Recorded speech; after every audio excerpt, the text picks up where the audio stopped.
ఓం మహాగణాధిపతయే నమః. ఓం గురుభ్యో నమః. ఓం శ్రీమాత్రే నమః. అరుణాం కరుణాతరంగితాక్షీం ధృతపాశాంకుశపుష్పబాణచాపాం అనిమాదిభిరావృతాం మయూకైః అహమిత్యేవ విభావయే భవానీ. శ్రీమాత్రే నమః. ప్రేక్షకులకి ఆ లలితాంబిక అమ్మవారి యొక్క అనుగ్రహం పరిపూర్ణంగా కలగాలని స్ఫూర్తి కోరుకుంటూ మనం ఈరోజు రవికుజులు కలుస్తున్నారు. ఎప్పటి నుంచి అంటే నవంబర్ 17వ తేదీ నుంచి. ఆల్రెడీ ఇప్పుడు ప్రజెంట్ మనకి కుజుడు వృశ్చిక రాశిలో ఉంటూ రవి వచ్చి 17వ తేదీ నుంచి కలుస్తూ 20 రోజుల పాటు వాళ్ళిద్దరూ అక్కడ కలిసి ఉంటారు. దాని తర్వాత ఎప్పుడైతే 7వ తేదీకి మారిపోతున్నాడో ఆ యొక్క కుజుడు వృశ్చిక రాశి నుంచి ధనస్సు రాశిలోకి, దాని తర్వాత అక్కడ బుధుడు కూడా ఎంటర్ అయ్యి బుధ శుక్రులు కలిసి ఉంటారు వృశ్చికంలో రవితో పాటు. మరి ఈ యొక్క గ్రహస్థితిని అనుసరించి ద్వాదశ లగ్నముల వారికి, లగ్నం తెలియని వారు రాశి వారికి ఏ విధంగా ఉండబోతుంది, ఏ విషయాల పట్ల జాగ్రత్త వహించాలి అనేటువంటి అంశాలను చెప్తుంది నేనైనప్పటికీ కూడా చెప్పిస్తుంది సాక్షాత్ లలితా అమ్మవారిగా భావిస్తూ ఒక్కొక్కటిగా మనం తెలుసుకుందాం. వృశ్చికం వారి కనుక చూసుకున్నట్లయితే లగ్నంలో కుజుడు రవి యొక్క కలయిక 17వ తేదీ నుంచి 7వ తేదీ వరకు ఉంటుంది. దాని తర్వాత కలిగేటువంటి రిజల్ట్స్లో ప్రధానంగా ఏంటంటే ఇక్కడ మీకు ఎప్పుడైతే ఈ కాంబినేషన్ ఏర్పడిందో సహజంగానే వృశ్చికం వారికి కాంపిటీషన్ చాలా స్ట్రాంగ్గా ఉండడం, కాంప్రమైజ్ అవ్వకపోవడం పనిలోని, అలాగే ప్రతిదీ కూడా ఇన్నర్ కాంపిటీషన్ తీసుకుంటారు వాళ్ళు. అది ఉండాలి వాళ్ళకి, ఎందుకంటే అది సహజ లక్షణం. కాబట్టి ఇక్కడ ఏంటంటే వాళ్ళ టాలెంట్ ఏదైతే ఉందో అదే గొప్ప టాలెంట్. అది ఇంకొంచెం ఎక్కువ స్ట్రాంగ్ అవుతూ ఉంటుంది. ఈ రెండు గ్రహాలు ఎప్పుడైతే మీకు రాశిలోకి వచ్చి కూర్చున్నాయో అది పర్టికులర్గా కొంత వర్క్ పరమైనటువంటి యోగాన్ని ఇస్తుంది, కెరియర్ యోగాన్ని ఇస్తుంది, అక్కడ ఉద్యోగ యోగాన్ని ఇస్తుంది. కానీ అందులో కొంత స్ట్రెస్ ఇస్తూ ఉంటుంది. బికాజ్ ఆఫ్ 6th లార్డ్ లగ్న and 6th lord 10th lord అయినటువంటి రవితో కలిసి ఉన్నాడు. కాబట్టి ఇక్కడ ఏంటంటే ఈ కాంబినేషన్ ఏదైతే ఉందో ఈ కాంబినేషన్ చక్కటి ఉద్యోగ యోగాన్ని, స్ట్రెస్ యోగాన్ని రెండు ఇస్తుంది. బాస్ ఇతను చెప్పినట్టు వినట్లేదనో, లేకపోతే ఈయన చెప్పింది అర్థం కావట్లేదనో ఇటువంటి యోగాన్ని చూపిస్తుంది. అలాంటప్పుడు ఏం చేయాలి అంటే ఆ స్ట్రెస్ తగ్గడం కోసం మీరు ఓం మాణిక్య మకుటాకార జానుద్వయ విరాజితాయే నమః అనే నామస్మరణ చేయండి. ఖచ్చితంగా బాగుంటుంది. అలాగే వీలైతే కేతుగ్రహానికి సంబంధించిన ఉలవలు దానంగా ఇవ్వండి. కానీ ఇది ఎప్పటి వరకు 7వ తేదీ వరకు. 7వ తేదీ నుంచి కుజుడు మారిపోతాడు. ఆ కుజుడు మారడం వల్ల కొంత భూమూలక ధనయోగాలను ఇస్తాడు. కాకపోతే రెండు శుభగ్రహాలు కూడా మనకి రాశిలో అంటే శుక్రుడు బుధుడు కూడా కలుస్తున్నారు.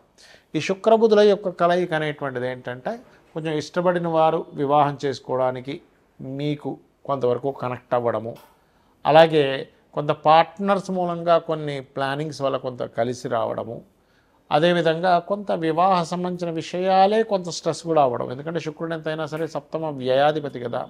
అదేవిధంగా విదేశాలకు వెళ్ళడానికి మీరు చేసే ప్రయత్నాలు కూడా సఫలీకృతం అవ్వడం జరుగుతూ ఉంటుంది.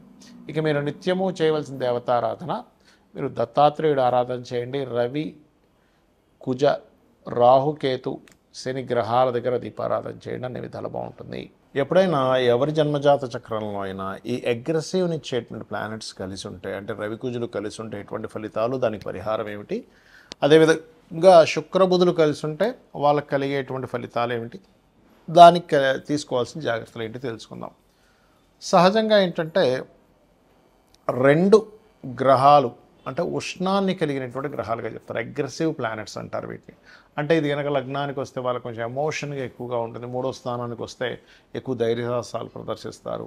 అది ఏ స్థానంలో ఉంటే ఆ స్థానాన్ని అగ్రెసివ్గా అది ట్రిగర్ చేస్తూ ఉంటుంది. అంటే ఏంటి, 2వ స్థానంలో ఉంది కుటుంబంతో తెలియని ఘర్షణలు, 3వ స్థానంలో ఉంది విపరీతమైన ధైర్యం కాకపోతే అన్నదమ్ములతో గొడవలు, 4లో ఉంది కొంత భూ సంబంధించిన విషయాల్లో కలిసి రావడము ప్లస్ గొడవలు ఉంటాయి, 5లో ఉంది సంతానంతో ఘర్షణ లేదా ప్రేమ వ్యవహారాలతో విషయాలు, 6లో ఉంది శత్రువుపై విపరీతమైన విజయాన్ని పొందుతాడు, 7వ స్థానంలో ఉంది బాగా స్ట్రాంగెస్ట్ పర్సనాలిటీ ఉన్నటువంటి జీవిత భాగస్వామి రావడం జరుగుతుంది, అష్టమంలో ఉంది యాక్సిడెంట్స్, 9వ స్థానంలో ఉంది తండ్రి చాలా అగ్రెసివ్గా ఉండడం, లేకపోతే తండ్రి పట్టుదల ఎక్కువగా ఉండడం, 10వ స్థానంలో ఉంది.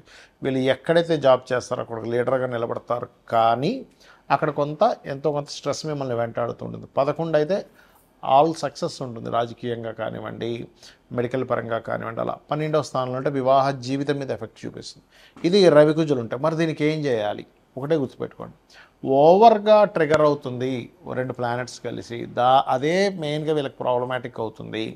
ఒక ఈగో తెలియకుండానే అందరూ మిమ్మల్ని ఒక ఈగో పర్సన్గా చూస్తున్నాడు. మీలో నిజాయితీని ఇచ్చేటువంటి గ్రహాలు నిజంగా చెప్పాలంటే అవి రవికుజ కాంబినేషన్ ఈజ్ నిజాయితీని ఇచ్చే గ్రహం. కానీ అవతల వాళ్ళకి అది ఈగో అండి, ఇతని కోపం ఎక్కువండి, ఈగో ఎక్కువండి, అమ్మో ఇతనితో మనం పడలేమండి అనేటువంటి స్థితికి కూడా తీసుకెళ్తుంది. బట్ కొంతమందికి అది కూడా ఉంటుంది, ఉండదని నేను చెప్పట్లేదు. కానీ ఇది నిజాయితీని ఖచ్చితంగా ఉండాలనేటువంటి కాంబినేషన్. ఒకవేళ మీ జన్మజాతకంలో ఇలా ఉంది, దాని ద్వారానే కొంచెం నేను అగ్రెసివ్ అవుతున్నాను, అవతల వాళ్ళు నా వాళ్ళు ఇబ్బంది పడుతున్నారు అనుకునేటువంటి వారు దీనికి చక్కటి రెమెడీ ఒకటి ఉంది.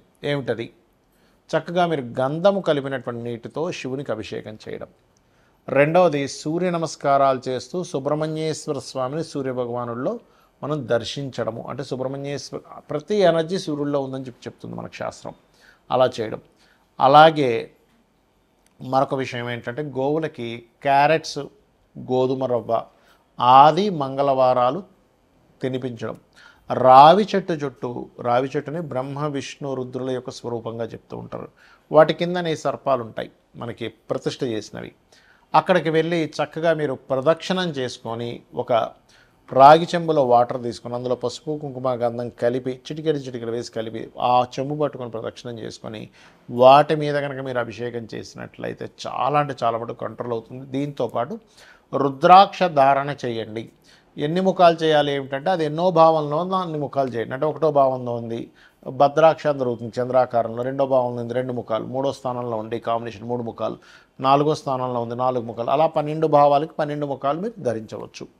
అంటే 12 స్థానాల్లో ఎక్కడుంటే అన్ని ముఖాలు ధరించడం ద్వారా మీకు చాలా కంట్రోల్ అవుతుంది. ఎందుకంటే ఈ కాంబినేషన్ బీపీని కూడా పెంచుతుంది, గుర్తుపెట్టుకోండి. ఇక అలాగే మరొక విషయం ఏంటంటే ఇక్కడ గమనించినట్లయితే మీకు బుధ శుక్రుల గురించి మనం మాట్లాడుకున్నాం. బుధ శుక్రులు అంటే ఏంటంటే వాళ్ళకి తెలివితేటలు చాలా బాగుండడం, మాట్లాడేటప్పుడు చాలా సున్నితంగా మాట్లాడటం, చాలా అంటే ఆహ్లాదకరంగా వాళ్ళ యొక్క వాయిస్ అనిపించడం అనేటువంటిది జరుగుతూ ఉంటుంది, గుర్తుపెట్టుకోండి. అలాగే మరొక విషయం ఏంటంటే ఇక్కడ గమనించినట్లయితే ఈ బుధుడు శుక్రుడు అంటే కమ్యూనికేషన్స్ కారకుడు. అదేవిధంగా ఈ బిజినెస్ కారకుడైన బుధుడు ఎప్పుడైతే శుక్రుడితో ఉంటాడో మీ జన్మజాతకంలో కనుక అది ధనయోగాన్ని ఇచ్చే కాంబినేషన్లో ఉంటే మీకు ఖచ్చితంగా ఆర్ట్స్ రిలేటెడ్, ఫ్యాషన్ రిలేటెడ్, అందానికి సంబంధించింది, బట్టలకు సంబంధించింది, కార్లకు సంబంధించి అంటే వెహికల్కి సంబంధించినవి వాటి మూలంగా మీరు బిజినెస్లో డెవలప్ అవుతారని మీరు అర్థం చేసుకోవాలి. అయితే దీనివల్ల ఏంటంటే మంచి స్నేహితులు కూడా ఉంటారు. అదేవిధంగా స్నేహం మూలంగా కొంతవరకు మీకు ఫైనాన్షియల్ గ్రోత్ కూడా పెరుగుతూ ఉంటుంది, ఇలా చెప్పుకోవచ్చు. కాకపోతే ఇది పాపకత్తెరలో ఉందా, శుభకత్తెరలో ఉందా, అసలు దీని కండిషన్ ఏమిటి, ఇది ఎలాంటి ఫలితాలు ఇస్తుంది అనేటువంటిది మీ పర్సనల్ చార్ట్లో ఉంటుంది. కాబట్టి ఇది ఒకవేళ ఈ కాంబినేషన్ ఉందండి అంతగా నేను రాణించట్లేదంటే ఇట్స్ వెరీ క్లియర్ పాపకత్తెరలో ఉందని తెలుసుకొని దానికి బ్యాక్ పోర్ట్ఫోలియోస్ ఏ ద్వారా వచ్చాయో తెలుసుకొని అది ఏ రకంగా నెగిటివ్ ట్రిగర్ ఇస్తుందో తెలుసుకొని దానికి దానం ఇచ్చుకున్నా కూడా క్లియర్ అయిపోతుంది. శ్రీమాత్రే నమః.